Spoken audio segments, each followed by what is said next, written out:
Welcome to Skytech-Lens. The trouble began quietly, with pink slips handed out across Michigan's factories in late 2025. Assembly lines in Detroit slowed, then stopped. These weren't routine adjustments, but the first signs of a looming economic crisis. Workers who once built America's cars and trucks suddenly found themselves jobless, their futures uncertain. The official explanation? A supply chain issue. The real problem? Steel, specifically, the high-quality steel sourced from Canada. For decades, Canadian steel had been the backbone of American manufacturing, seamlessly crossing the border to feed Detroit's factories. This supply chain was invisible but vital, supporting entire communities in the Great Lakes region. Without it, factories couldn't run. Initial layoffs confused workers who gathered in union halls trying to make sense of the disruption. The economy was strong, demand for vehicles high, so why were materials missing? The shortage rippled outward, hitting not just automakers but small suppliers and family businesses. These companies lacked the resources to weather the storm. The silence on the factory floor signaled a deeper crisis. This wasn't a simple hiccup, it was the breakdown of a trusted partnership. Michigan and Ohio workers became the first casualties of a trade dispute sparked far away in Washington, D.C. Their livelihoods were tied to a flow of goods that had suddenly stopped. Empty factory parking lots became a stark symbol of the growing problem. The silence over Detroit's assembly lines was a warning. An economic storm was about to hit the United States. The first tremors had arrived, and no one knew how far the damage would spread. For generations, American industry relied on Canada as its steel lifeline. Canadian mills in Ontario and Quebec weren't just suppliers, they were extensions of the American factory floor, producing specialized steel for U.S. automakers and builders. Geography made this partnership efficient. Steel could be shipped quickly and cheaply from Hamilton to Detroit. This allowed for just-in-time manufacturing, keeping costs low and products competitive. Canadian mills invested in advanced technology, producing the high-strength, lightweight steel modern industries demanded. The relationship was balanced. The U.S. exported raw materials to Canada, while Canada sent finished steel south. Agreements like NAFTA and the USMCA cemented this integration, removing barriers and encouraging investment. When the flow of Canadian steel was disrupted, it wasn't just losing a supplier, it was like losing a vital organ. U.S. manufacturers had no easy alternatives. Domestic mills couldn't ramp up production overnight, and retooling was slow and costly.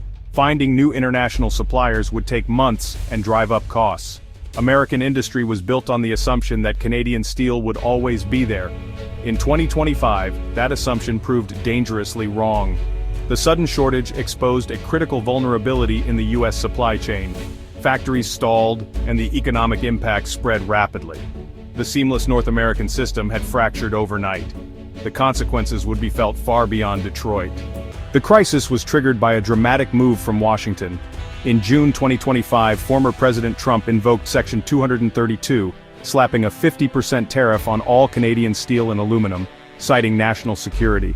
The announcement stunned both countries. Canada was a key ally and America's largest steel supplier. The official reason foreign steel dependence threatened U.S. defense, but many saw it as a pretext to protect a segment of the U.S. steel industry, regardless of broader consequences. The tariff aimed to force American companies to buy domestic steel, reshoring jobs, and rebuilding the industrial base. However, this ignored the deeply integrated North American market. Industrial leaders in Michigan and Ohio warned that U.S. mills couldn't meet demand for specialized steel. The policy meant to protect American industry instead threatened to cripple it. Manufacturers dependent on Canadian steel faced immediate shortages and soaring costs. The national security gambit was about to unleash an economic crisis at home. The world expected Canada to retaliate with tariffs, but it chose a different path. Prime Minister Mark Carney announced Canada would not engage in a tit-for-tat trade war. Instead, Canada quietly redirected its steel for domestic use, strengthening its own industry. The government mandated Canadian steel for all major infrastructure projects and tightened national security reviews, favoring domestic suppliers. These legal moves created an invisible trade wall, shutting out American companies without direct retaliation. Canada also imposed strict import quotas, halving steel imports from all countries except the U.S., and penalizing excess imports with heavy taxes. The strategy: if the U.S. didn't want Canadian steel, Canada would use it to build at home. Washington was caught off guard. There was little legal ground for complaint. Canada's calm, methodical approach fundamentally redirected the flow of a critical commodity. American exporters lost access to their biggest customer overnight. The US expected a shouting match. Instead, Canada quietly built a wall. The consequences of this silent strategy soon rippled across the American heartland. Factories and suppliers felt the pinch as Canadian demand evaporated. Canada's subtle response proved more effective than open retaliation. The US was left scrambling for solutions. The impact in the US was immediate and severe. Detroit's steel shortage escalated into a full-blown crisis. Major auto plants halted production. Without Canadian steel, car bodies and engine parts couldn't be built. Prices for American-made steel soared as demand outstripped supply. Manufacturers faced skyrocketing costs, with the price of building a car rising by thousands. The pain spread to construction. Projects were delayed or canceled as steel prices became volatile. American foundries lost lucrative contracts with Canada, causing job losses in states like Pennsylvania and Illinois. Layoffs mounted, unemployment climbed as factories and construction sites went quiet. The very workers' tariffs were meant to protect suffered most. Promised new jobs in U.S. steel mills didn't materialize fast enough to offset losses elsewhere. Wall Street panicked. Stock prices of manufacturers and supply chain firms plummeted. Small businesses, unable to get the steel they needed, faced closure. The tariff tangle set off a chain reaction, crippling the American economy. The policy designed to restore prosperity instead deepened economic despair. The crisis was spreading with no end in sight. While the U.S. struggled, Canada launched a bold new strategy. The government unveiled the Steel Modernization Fund, a $1 billion investment to retool steel plants for low-emission manufacturing. The centerpiece, a push for green steel, mandating a shift from coal-fired furnaces to electric arc furnaces powered by clean electricity. By 2035, all major plants would use this cleaner technology, paired with hydrogen-based direct-reduced iron. Canada's abundant hydro, wind, and nuclear power made this transition possible. A 35% tax rebate incentivized manufacturers to use recycled scrap steel, lowering emissions and creating a circular economy. The policy made the industry more self-sufficient and less reliant on imports.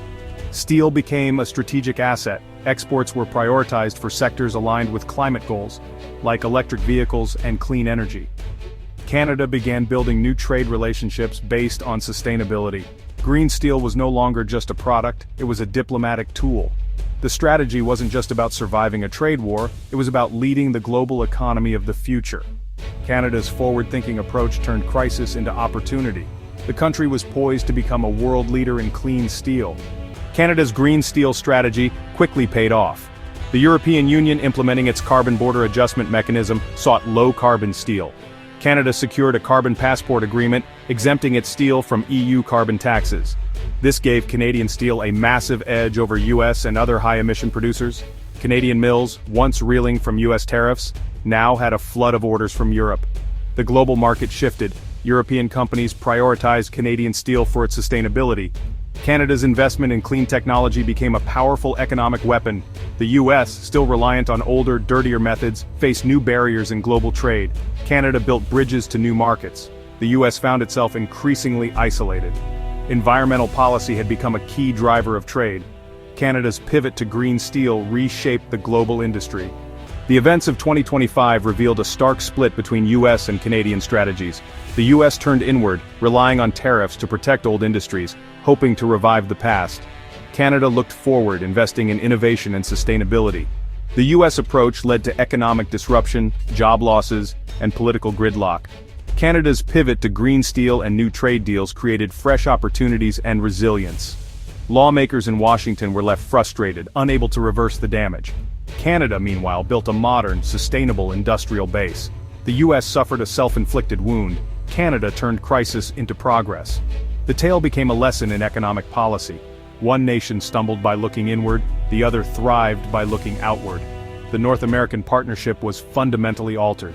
Canada's new path was not easily reversed. The US faced a choice: cling to the past or invest in the future. The world was watching which path it would choose.